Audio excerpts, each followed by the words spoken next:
On va voir maintenant les propriétés générales des neurones rétiniens. On avait vu le mécanisme de transduction, le mécanisme moléculaire de la transduction, l'implication du CA2+, l'implication du NA+, l'implication de la GMPC, le rôle de la protéine P, le rôle de la guanylate cyclase, etc. D'accord? On va voir maintenant les propriétés des neurones rétiniens.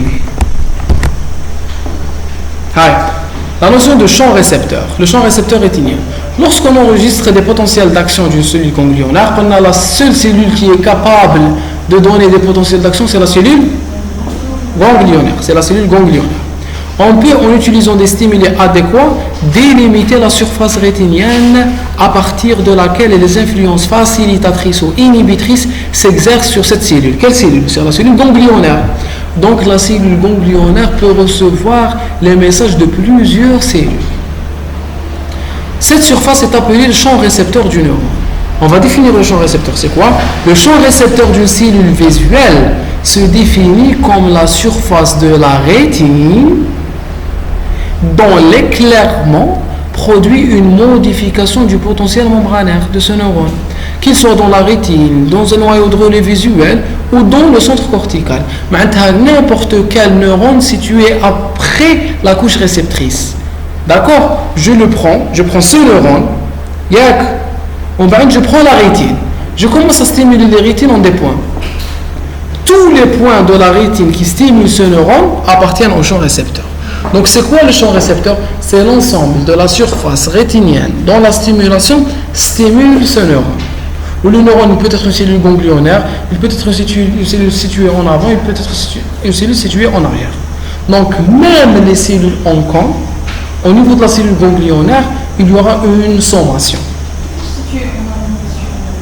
معناتها انا قلت بلي كاين دي كوش لا ريتين كاين بليزيور كوش ومن عند لا ريتين elle va transiter مع les cellules bipolaires ومع les cellules bipolaires مع les cellules ganglionnaires, d'accord?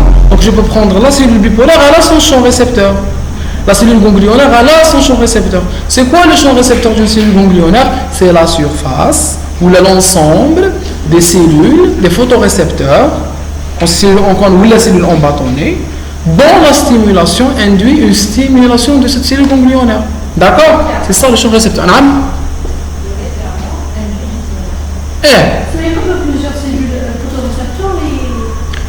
C'est le cas. Plusieurs photorécepteurs s'articulent avec une même cellule ganglionnaire. Dans l'éclairement ou dans la stimulation, c'est la même chose. Voilà, c'est ça le rôle. Elle lie horizontalement les photorécepteurs. Donc il y a une stimulation de ce photorécepteur, il va communiquer avec une cellule horizontale, avec une autre cellule ganglionnaire.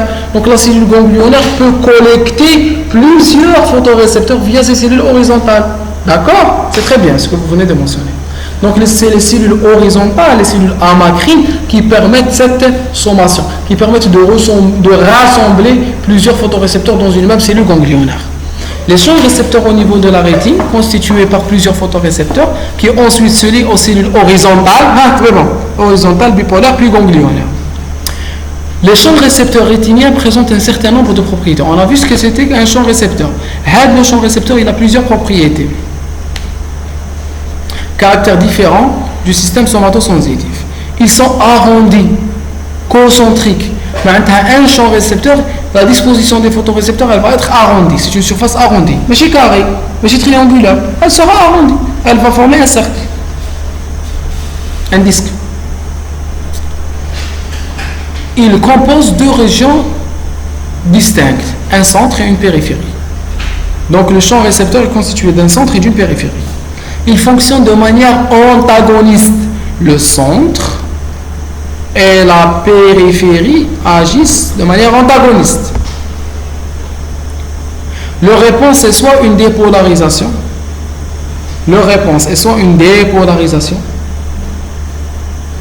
soit une hyperpolarisation, en fonction de la localisation du stimulus dans ce champ. Donc il peut hyperpolariser des cellules de ce champ, il peut les dépolariser. Il peut soit les hyperpolariser, il peut soit les dépolariser. D'accord? L'éclairement du centre entraîne une réponse opposée à l'éclairement de la périphérie. avec on dépolarisation, off hyperpolarisation. Donc quand j'éclaire le centre, il y aura une réponse au niveau du centre et une réponse contraire au niveau de la périphérie. Cette organisation se fait par des couples de couleurs opposées. Et si, dans ce cas, c'est les cellules aqueuses. Maintenant, si j'éclaire un neurone ici au niveau du centre, il y aura une activation de ce champ récepteur et une inhibition de la périphérie théro. Donc la stimulation de cette partie va créer sa dépolarisation et l'hyperpolarisation de la région adjacente. Le contraire. Donc, si je stimule la périphérie, il y aura on la périphérie ou un off le centre. Donc, si je stimule le centre, il y aura une inhibition de la périphérie. Si je stimule la périphérie, il y aura une inhibition du centre. Donc la stimulation, elle ne se limite pas à stimuler la région qui a été éclairée.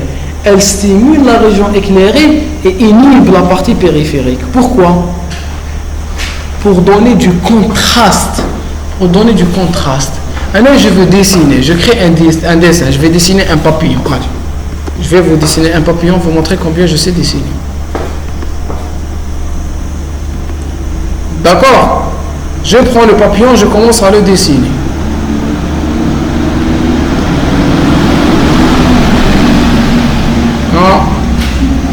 Papillon.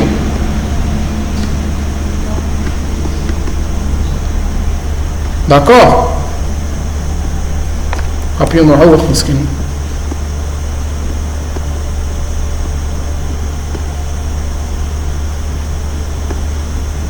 D'accord, ça c'est un papillon. Voilà.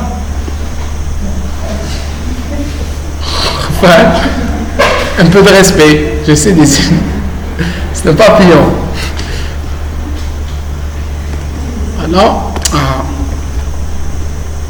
donc voilà, si on a un papillon, je veux dessiner un papillon. Si je veux que mon papillon soit plus joli et qu'il apparaisse mieux, qu'est-ce que je vais faire?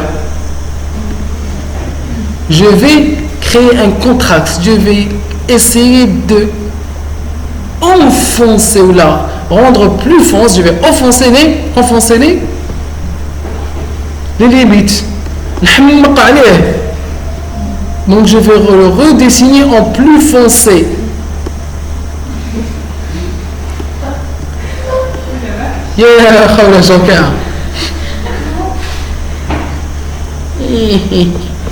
Donc je vais le redessiner en plus foncé.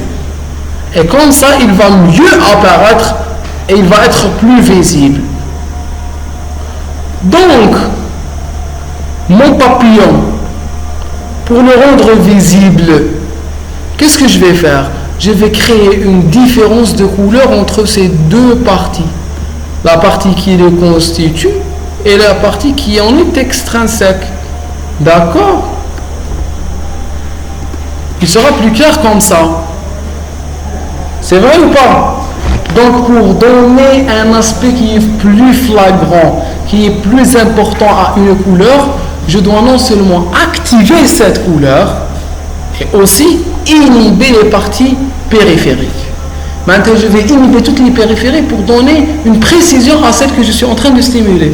Non seulement je la stimule elle, mais j'inhibe كامل la périphérie تاعها. باش la périphérie تاعها ما تخدمش شويه ولا تخدم بزاف ولا ما تخدمش كامل je l'inhibe باش تبان غير la partie que je suis en train de stimuler. C'est ça le rôle des champs récepteurs et de la distribution périphérie-centre. Est-ce que c'est clair? C'est clair? La stimulation des photorécepteurs et une hyperpolarisation. L'hyperpolarisation indique un payoff ici ganglionnaire. Non, l'hyperpolarisation, mais déjà un payoff ici ganglionnaire. Ah oui, pardon. Mais l'hyperpolarisation, comment ça on appelle ça? Là, le potentiel récepteur. Très bien. Oui, vous avez raison. Oui. C'est le potentiel, c'est l'hyperpolarisation qui crée le potentiel récepteur ou c'est le potentiel récepteur qui crée des paires? Oui, je suis d'accord. Ouais, très bien. Le photorécepteur, Elle va donner un potentiel récepteur. Le potentiel récepteur va donner un PA au niveau de la cellule ganglionnaire. Très bien. Ouais.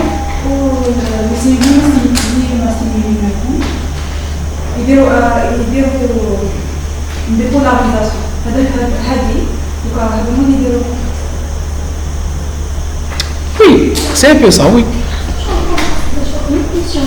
Inhibition de la périphérie, stimulation du centre. D'accord? Hyperpolarisation, hyperpolarisation, un potentiel d'action. Je ne suis pas en train de parler du photorécepteur. Je suis en train de parler de la cellule ganglionnaire. Je vais l'inhiber.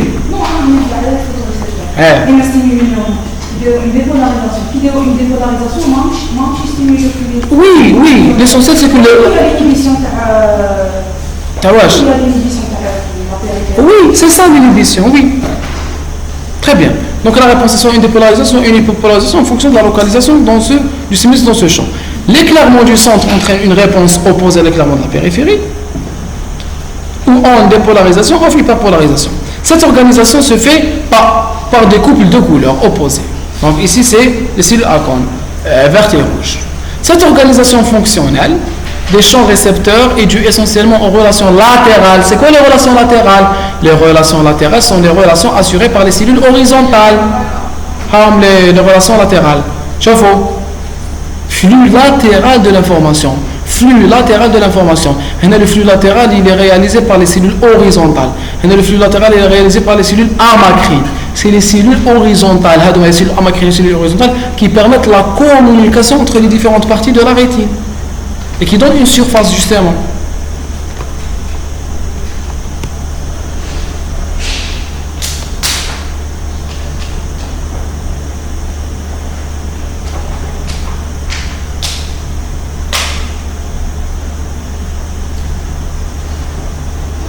D'accord?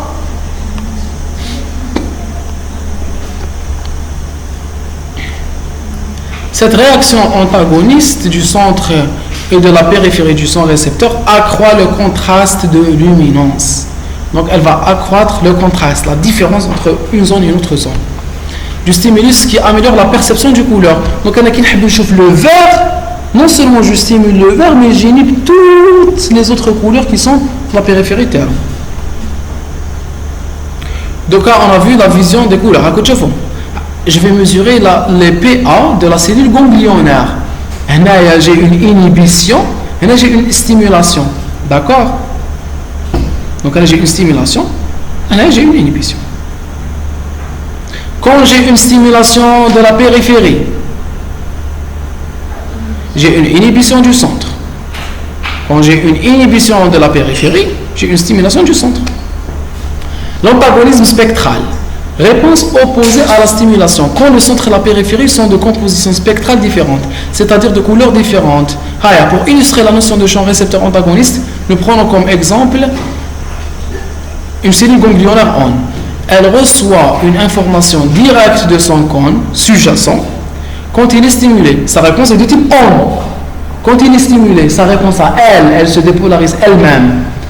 La cellule ganglionnaire. D'accord? Cette même cellule ganglionnaire ON réagit à la stimulation des cônes adjacents. Elle présente une réponse de type OFF. Cette cellule ganglionnaire ON est dite à antagonisme centre ON, périphérie OFF. Donc, quand la périphérie TAHA est stimulée, elle s'inhibe. Quand le centre TAHA est stimulé, elle s'active. C'est une réponse ON-OFF. ON centre, OFF périphérie. Une cellule ganglionnaire, elle est ici. Voici la cellule ganglionnaire. La cellule ganglionnaire.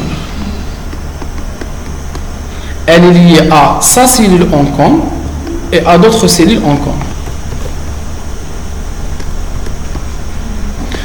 Quand c'est son neurone sous-jacent, quand le photorécepteur sous-jacent est stimulé.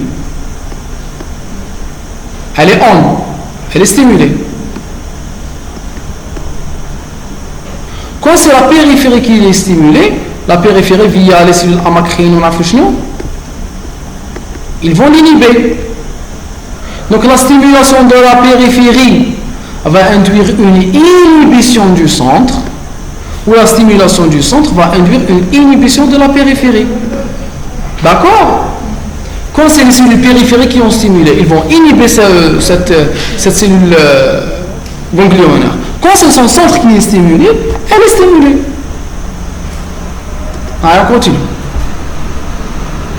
L'utilité de cette organisation, هذيك la périphérie. Oui, عندها le centre تاعها وحده. بصح elle appartient à un centre تاعها ou elle appartient à une périphérie تاع un autre neurone. Une cellule, un photorécepteur, il a son centre ou il a sa périphérie. Donc il représente une périphérie à une cellule ganglionnaire ou il représente un centre à une autre cellule ganglionnaire. Donc il peut stimuler son centre en inhibant la périphérie d'autres cellules nerveuses. Ça dépend de la disposition, ça dépend des cellules amacrines, ça dépend des cellules horizontales avec lesquelles ils sont liés. Tout le monde, vous gardez la cellule ganglionnaire comme point de départ. Si c'est son centre qui le stimule, elle donne on. Et si la périphérie qui la stimule, elle donne off. Donc la stimulation, l'illumination, l'éclairage de la périphérie va inhiber la cellule ganglionnaire située à ce centre. D'accord? Ou la stimulation du centre va stimuler la cellule ganglionnaire. Regardez ici. La cellule ganglionnaire. Cellule horizontale, la cellule bipolaire, تحتهم كاين une cellule ganglionnaire. Si la stimulation tombe ici, d'accord, il y aura stimulation. Si la stimulation du centre. Si la stimulation tombe ici, il y aura inhibition du centre. Donc on-off. D'accord? Et place.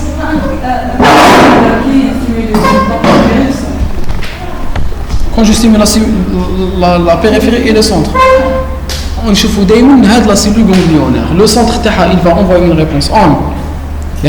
Ou la périphérie elle va envoyer une réponse off. Donc la périphérie elle va inhiber ou le centre il va l'activer. On va dire elle crée une sommation pour avoir une couleur. D'accord? Ouais. L'utilité de cette organisation est la mise en place d'une limite nette entre les zones qui reçoivent la lumière et les zones qui les environnent, ce qui augmente le contraste entre ces zones et donc l'acuité visuelle. Donc quand c'est la partie de l'utilité c'est de inhiber les parties périphériques aux points qui ont été illuminés. Oui, تكون plus détaillé. Bon, chauffez. Quand les deux sont stimulés, il n'y a pas de réponse. La sommation, tu fais ça, c'est le centre il est illuminé, la périphérie il est illuminé, il n'y a pas de réponse. Quand le centre est stimulé seul, il y a une réponse on. Quand c'est la périphérie qui est stimulée, il y a un centre off. La stimulation de la périphérie inhibe le centre. D'accord? Alors, les cellules bipolaires. Deux types de réponses, on ou off. Les envoie aux cellules ganglionnaires.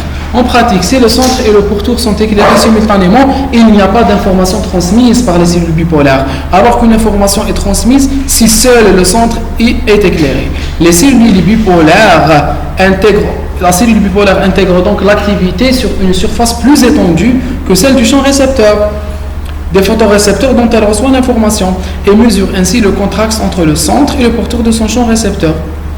D'accord? Donc la cellule bipolaire, elle peut s'étendre à d'autres champs récepteurs. C'est pas important. Alors que je me dis une chose, parce que il y a qu'un chose on va stimuler un centre, un champ récepteur ou la. Ça dépend de la lumière. Vous considérez quand la lumière à la draba. Ça ne ما كاينش تشوفي في la lumière, parce que تشوفي في les couleurs. Donc il y a باش نشوف هذاك الأحمر. عندي certaines cellules qui regardent le rouge.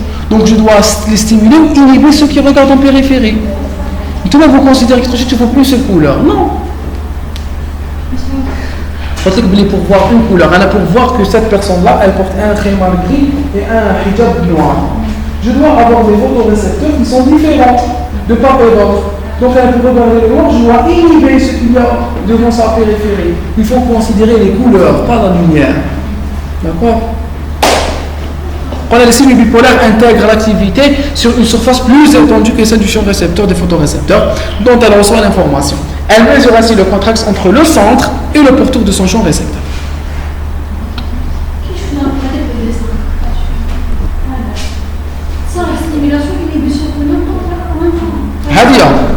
Oui, quand je stimule, quand la lumière touche le rouge et le bleu, la cellule bipolaire ne va pas envoyer de message. Quand la lumière touche le centre, elle va envoyer. Quand la lumière touche la périphérie, elle ne va pas envoyer. D'accord? Très bien.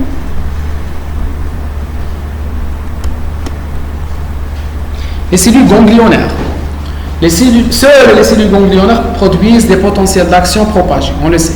3 types morphologiques des cellules ganglionnaires de la rétine, alpha, bêta et gamma, qui ont été associés à 3 types fonctionnels, Y, X et W. Les cellules X, parvocellulaires, petites, les cellules Y, maniocellulaires, grandes, les cellules W. Les cellules X sont responsables d'une réponse tonique, augmentation des décharges ou arrêt des décharges pendant la durée du stimulus visuel. Donc soit elles arrêtent, soit elles donnent une réponse tonique et continue. Les réponses Y, elles donnent des réponses, les cellules Y donnent des réponses phasiques de type on au début, puis off. Donc elles changent, elles donnent on au début, puis off à la fin. Soit dire on au début et off à l'arrêt, soit dire on-off au début, puis on-off à l'arrêt. À l'arrêt, la tête de son activité. D'accord? Parce que tous ces messages, ce sont des messages électriques qui vont être décodés au niveau du cortex. Est-ce que c'est clair? Donc, soit la cellule, elle a une activité tonique, d'accord? Elle va augmenter ou diminuer les décharges, elle travaille tout le temps, soit elle a une réponse phasique, elle envoie puis elle n'envoie pas, elle envoie puis elle n'envoie pas. Ces messages, ils vont être décodés au niveau du cortex. C'est comme le morse. Silence. D'accord? C'est la longueur ou le nombre. Tels les messages qui sont interprétés. Donc soit je change l'intensité, c'est une activité tonique. Maintenant je continue à envoyer des messages, mais je change leur intensité. Soit j'envoie et j'arrête, et le cortex va interpréter ces différences de messages. C'est des messages nerveux. D'accord?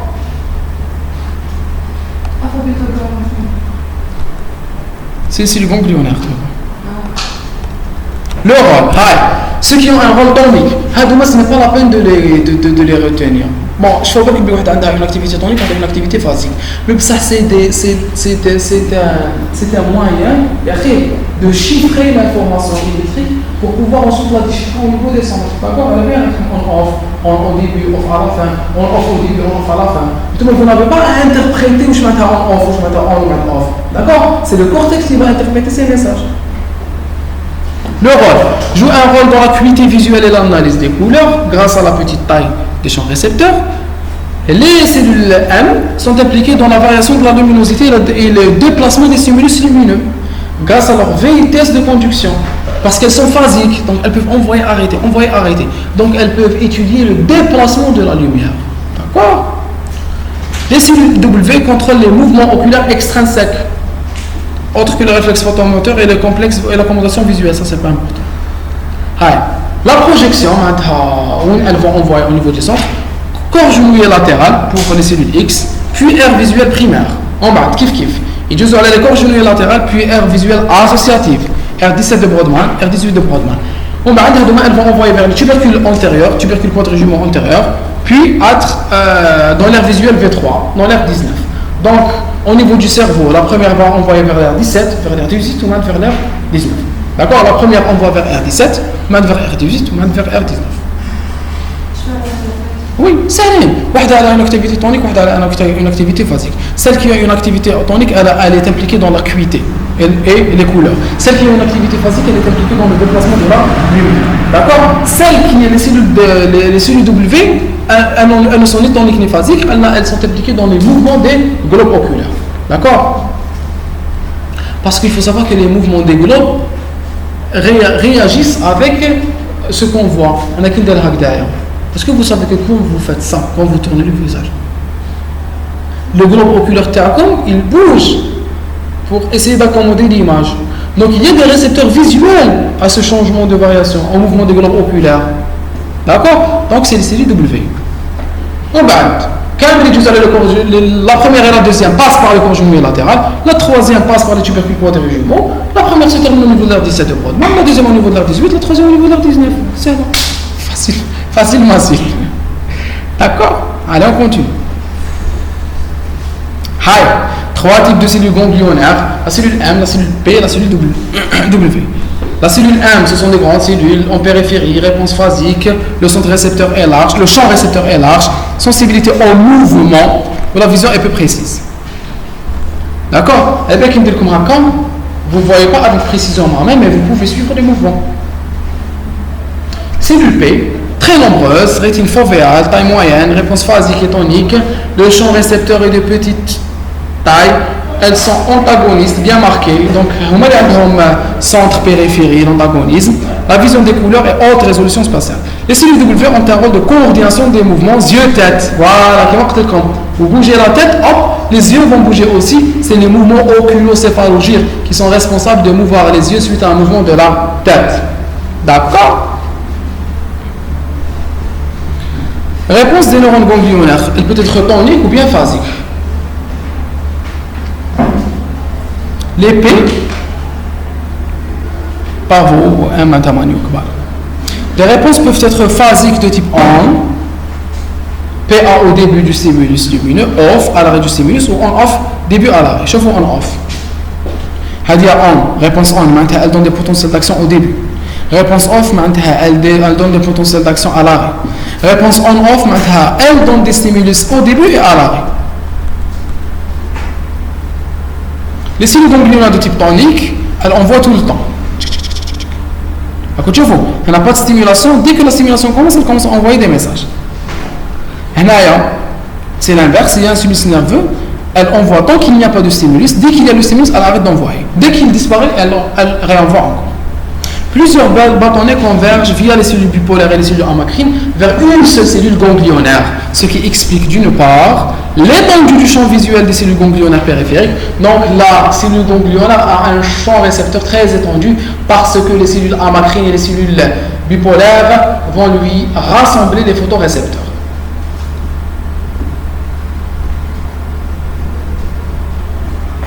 D'accord?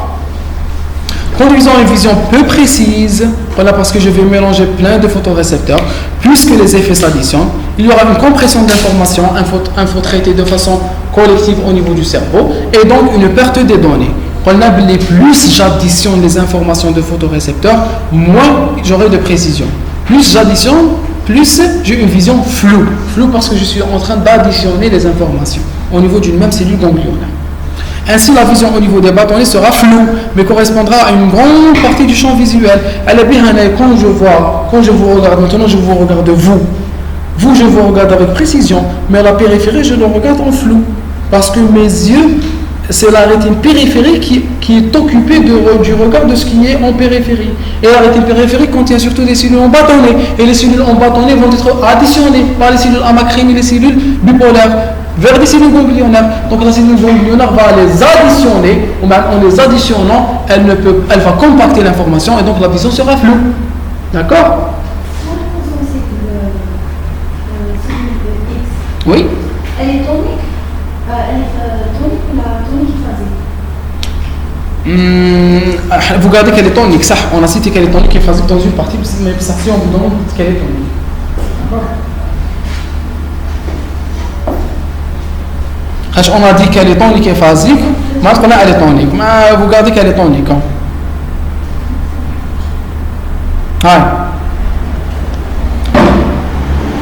Très bien. Et que d'autre part, elles sont plus sensibles aux faibles luminosités. Les deux parties, on les a expliquées la dernière fois. Autre que les cellules en bâtonnet, les cellules en bâtonnet, elles étaient sensibles à quoi? Elles étaient sujettes à des regroupement. Maintenant, les cellules amacrines, les cellules en bâtonnet qui vont regrouper plusieurs cellules en bâtonnet pour les envoyer dans une seule cellule ganglionnaire.